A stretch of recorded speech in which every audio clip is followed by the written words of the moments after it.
Assalamualaikum warahmatullahi wabarakatuh. Kembali lagi dengan Kimia Edukasi. Kali ini Kimia Edukasi akan membahas mengenai materi kelas 11 semester pertama mengenai kesetimbangan kimia. Nah, di dalam kesetimbangan kimia nanti akan selalu berhubungan dengan yang namanya reaksi reversibel dan reaksi irreversibel. Apa itu reaksi reversibel dan irreversibel? Nanti akan kita buat kesimpulan di akhir dari video ini. Nah, di sini ada beberapa reaksi yang sudah saya buat. Ada H2 ditambah dengan Br2, kemudian menjadi 2HBr. Di sebelah kiri juga ada N2 plus 3H2 menjadi 2NH3. Kemudian ada 2NH3 menjadi N2 plus 3H2. Nah, dari reaksi ini yang sama yang bawah ini juga nanti akan ditemukan reaksi reversibel dan irreversibel. Nah, yang bawah ini adalah N2 plus 3H2, kemudian ada anak panah seperti ini. Dan anak panahnya ke kiri dan ke kanan.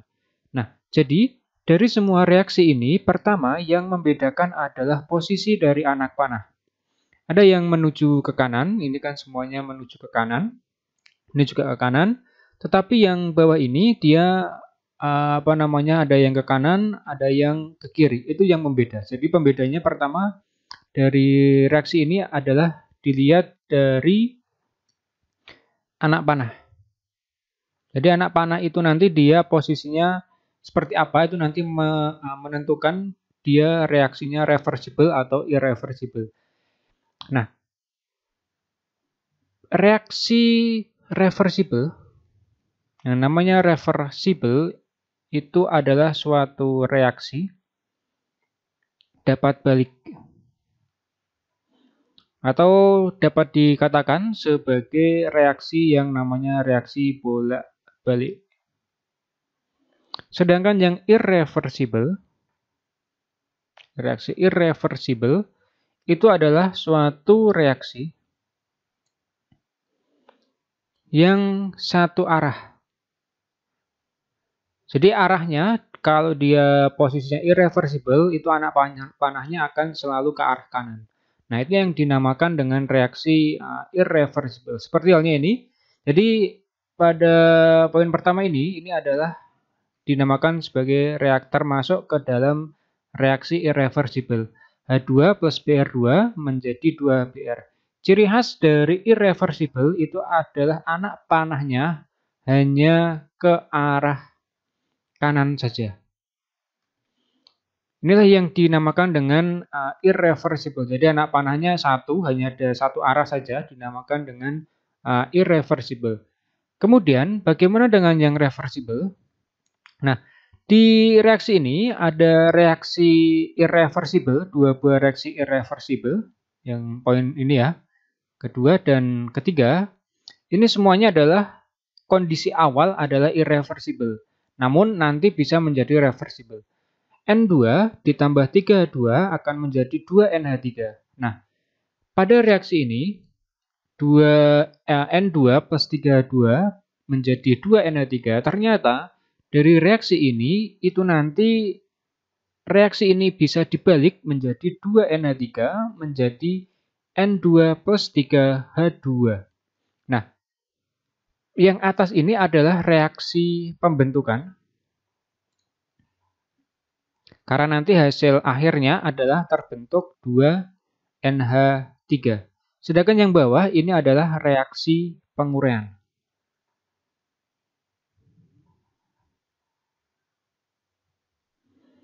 Kenapa dinamakan reaksi penguraian? Karena yang diuraikan adalah 2NH3.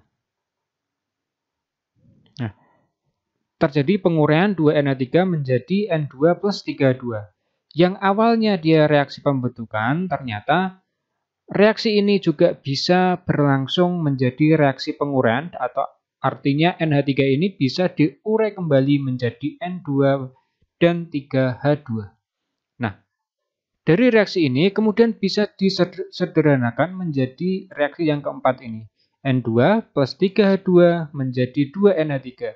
Nah, anak panah ini yang ada di sini, ini adalah ciri khas dari reaksi yang namanya reversible. Jadi ciri khasnya ini. Di anak panahnya adalah yang reversible, satu ke arah kanan dan satu ke arah kiri. Artinya, ketika ada anak panah seperti ini, maka reaksi bisa terjadi N2 plus 3H2 menjadi 2NH3. Atau terjadi penguraian 2NH3 diubah menjadi 3H2 plus N2. Itulah yang dinamakan dengan reaksi reversible. Nah, dari sini nanti berkaitan antara reversible, yang terutama yang reversible ini, nanti berhubungan sama yang namanya kesetimbangan kimia.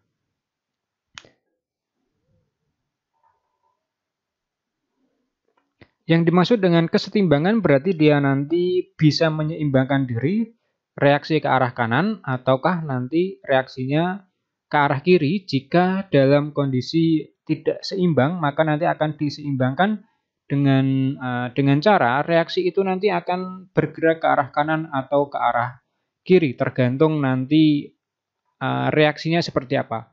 Nah, jadi hubungannya dengan reversible, dengan kesetimbangan kimia itu seperti itu. Jadi ini adalah konsep awal dari nanti ketika kita masuk ke kesetimbangan kimia berkaitan sama reversible dan irreversible. Nah, biasanya kalau di soal terkait dengan reversible dan irreversible ini biasanya ada suatu reaksi, kemudian nanti anak panahnya ada yang model seperti ini, ada yang model seperti ini, kemudian disuruh menentukan mana yang termasuk reaksi reversible ataupun irreversible, ataupun nanti yang ditanyakan adalah alasannya kenapa kok reversible, kenapa irreversible. Kalau di urean berarti nanti disuruh membuat contoh dari reaksi reversible dan irreversible. Jadi itu sederhananya dalam menjabarkan mengenai reaksi reversible dan irreversible. Jika nanti ada yang ingin ditanyakan, silakan ditanyakan di kolom komentar.